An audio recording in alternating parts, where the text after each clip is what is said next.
कस काढते ना काय तो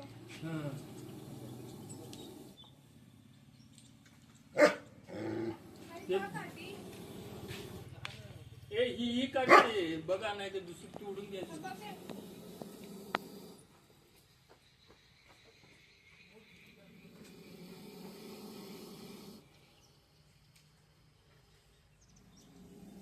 काढ उचून निघते वाटतं.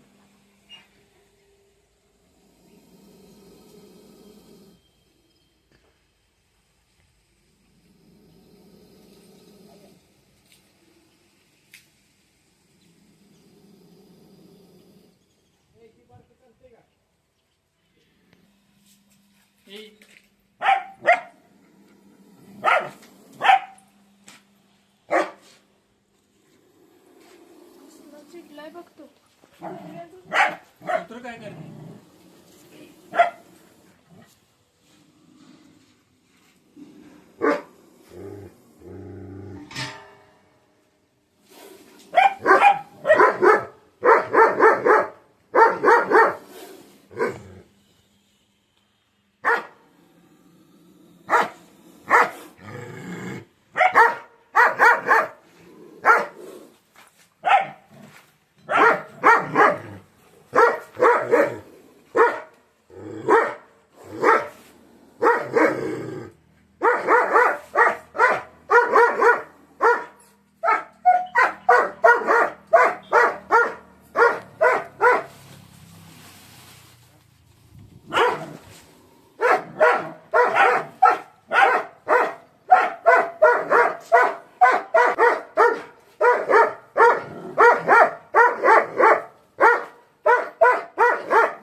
आणि हा नाग आहे.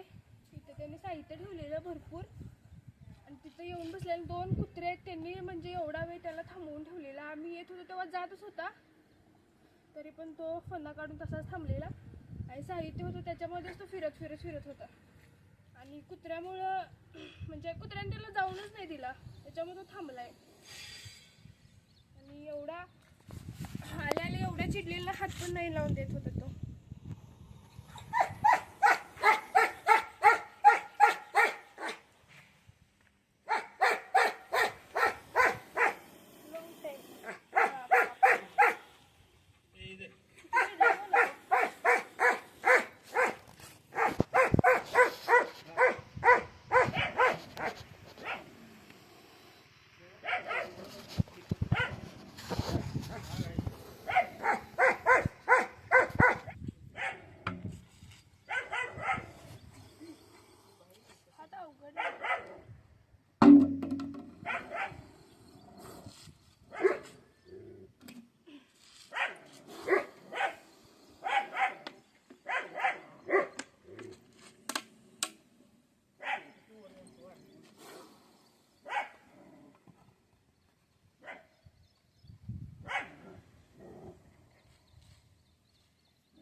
हा नागसाप इथं तस्कर पण मी आतमध्ये पकडलेला 1 महिना झाला असेल आणि तो बिनविषारी होता आणि इकडची रूम त्यांची पूर्ण उंदीर वगैरे होते ना त्याच्यामुळे तिथं बिनविषारी साप होता आणि ते ना तुम्ही जरा म्हणजे स्पष्ट दिसेल असं तिथलं काढून टाका दिसेल असं कुत्र्याने होता म्हणून म्हणजे साप अडवला हा नागसापने घरी गेला असतात एवढा वरती नाही जाऊ त्यासाठी दार दाखवून मी थांबलो ना. हा मग ते तिथून जरा क्लीन करा कुत्री तरी चांगले आहे तुमची. कुत्र्यांनी अडवलेला हा नागसाप म्हणजे जातच होता तेवढ्यात मी पकडला आणि एवढा कुत्र्यांनी त्याला हे करून ना जास्त चिडलेला तो हात पण लावून देत नव्हता आणि घर इथं माझं व्यवस्थित घरच आहे जवळपास आणि त्याच्यामुळे हा रेस्क्यू करणं गरजेचं होतं आणि हा नागसाप आहे असा साप मानवी व्यवस्थित कुठं आढळला किंवा म्हणजे असं जाळीत वगैरे अडकला तर मारू नका जवळच्या सर्प मित्राला बोलवा. आणि असं विषारी साप जेव्हा चावतात जेव्हा नाग घोणस असे विषारी साप चावतात तेव्हा सरकारी हॉस्पिटलमध्ये अँटीव्हेनम नावाची लस असते ती घेतल्यानंतर माणसाला काही होत नाही चावल्यानंतर 2 ते 3 तास कालावधी असतो फक्त भ्यायचं नाही भिवून बिनविषारी साप चावला तरी मृत्यू होते त्याच्यामुळे भ्यायचं नाही. आणि अमोल डॉक्टर कुची यांचं अभिनंदन की त्यांनी हा एवढा मोठा नाग साप वाचवला त्याबद्दल. व्हिडिओ आवडला तर लाईक करा शेअर करा कमेंट करा साप वाचवा नसलं.